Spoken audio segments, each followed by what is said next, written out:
Habari gani Mwanakyao TV, kama ni mara yako ya kwanza tafadhali subscribe na turn on notification. Godbless EJ Lema ajibu ofisi ya msajili wa vyama. Msajili wa vyama ameandika katika waraka ambao ameutumia ndani ya Chama cha Demokrasia na Maendeleo Chadema, ambao unasomeka hivi: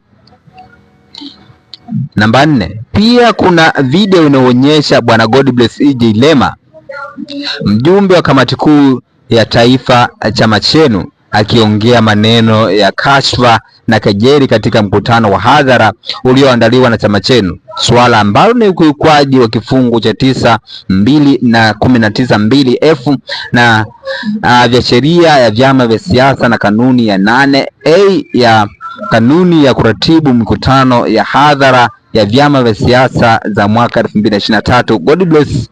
Bwana Godbless Jonathan Lema aliongea maneno yafuatayo na nukuu: hamtaki kusemwa achia madaraka, rudi kwa mke wako, ukae na mkeo.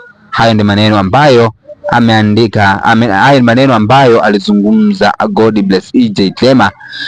Hiyo ndio nukuu ambayo barua ya msajili iliandikia Chama cha Demokrasia na Maendeleo Chadema, na Godbless EJ Lema naye ameamua kuwajibu kwa maneno haya ambayo anasema kwamba hili nalo ni kosa, kwamba natuhumiwa kulifanya kwa mujibu wa msajili. Sasa narudia tena kusisitiza, ofisi za serikali si duka la wazazi wenu wala mali ya familia zenu.